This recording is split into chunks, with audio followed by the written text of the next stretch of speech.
Hello everyone. Good afternoon. It's Stephanie Okafor from John Samuel Estate.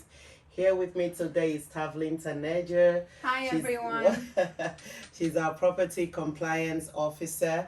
The purpose of our video today is just mainly to talk about some of the stories that most of our successful stories that we've had in the last couple of weeks.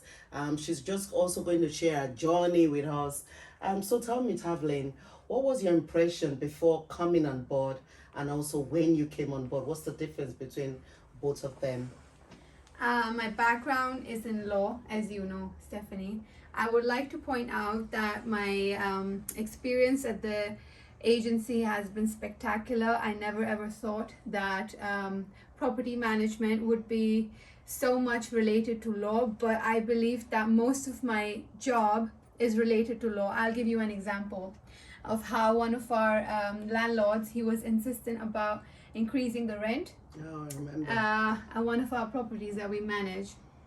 It was a successful story as he had been trying to increase the rent since a long period of time, and his conception was that an email or an SMS and something like that is going to be enough. But in today's world, it's clearly not, Absolutely. as we know. So we drafted the section 13 for him, delivered it, and it's a successful story because I just sent an email to the tenant as well for the confirmation of the increase in the rent. That is one of them. Then the second one, the properties that we manage, you know what I'm talking about. No. So the tenants, they've been smoking in the property, but it's a big no for all the properties. Absolutely. Because it can affect everything, the furniture, the people living in the house. So we do not allow that in the properties we manage. It's mentioned in the AST, Absolutely. the short hold tenancy agreement. The thing is that we sent an email to the tenants. We had a 3-way conversation, me, Stephanie, and the tenants. We had a call last week relating to the AST. We reminded them that sorry, it's not permitted. Please go ahead and read your AST. It's clearly mentioned that it's not allowed. That would be the second story I would like absolutely. to say. Now, And also, before you share the third one, can you all see the difference between having the right tenancy agreements? Imagine if we had just the one taken online without having things like that. That would have been a problem for us, and that's why it's always best is in the interest of the landlord and tenant to have the right tenancy agreement, which clearly states the right responsibilities of each party. So I'm glad that we're able to point that out to them because we use the right tenancy agreements, of course.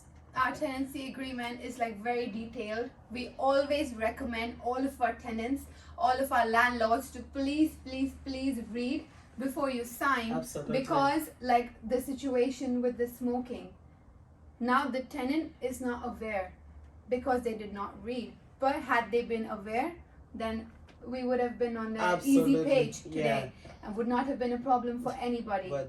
Now coming to the third story,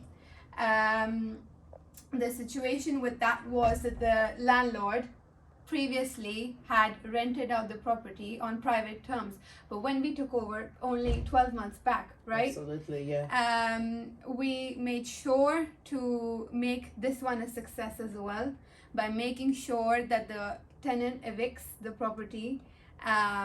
He, whatever condition he left it in, that's obviously a personal matter, but I would like to point out that that was our biggest success so far because the landlord had been trying since a very long time. Once having us on board, you know where we're at now. Yeah, absolutely, and that was a fantastic news for us, and that was a good way to start the month of May, isn't it? Yeah. And so I think one of the reasons why we're sharing this is so that you know why to come to us, because sometimes, like they say, talk is cheap. But with what we've done with the reviews, then you would be able to understand that you have the right agents managing your property, looking after your needs. Because one of the things we do is we imagine ourselves as the landlord and the tenants. And that's why we try our very best to try to calm the situation as opposed to make things worse. And that has been one of the unique points that we have in trying to solve the problem rather than making a mountain of it or making a problem. And we've done things the right way, but doing it in a very professional manner. So it's just we just thought it would be a good idea just to share with our landlords out there, those of you thinking of using us or the existing landlords, so that you know that John Samuel Estate is your one-stop shop for all your property needs. And it's been amazing having Tavlin on board. She's done a job professionally. There's been very and I think the law background has also helped as well. That has helped immensely, as you were mentioning. Yes. So, and she's done really, really well, and it's good to have her on board. And thank you so much for joining the team, and we can only get better. And so give us a call on 0203-601-4664, or we are available on all social media platforms, Facebook, Instagram, and Twitter. And also we have a community absolutely. Yes, and also a community project which is for all landlords. It's called Free Property Surgery, which happens last Tuesday of every month between the hours of 6 p.m. and 8 p.m. But booking is recommended. And that's just all we have to say. And I'm sure next week we'll come again with and more share more success story, because that's what gives us joy, where we can sleep at night knowing fully well that we've been a solution to a landlord and tenant as well. Thank you very much and have a good day. Bye, everyone. Bye.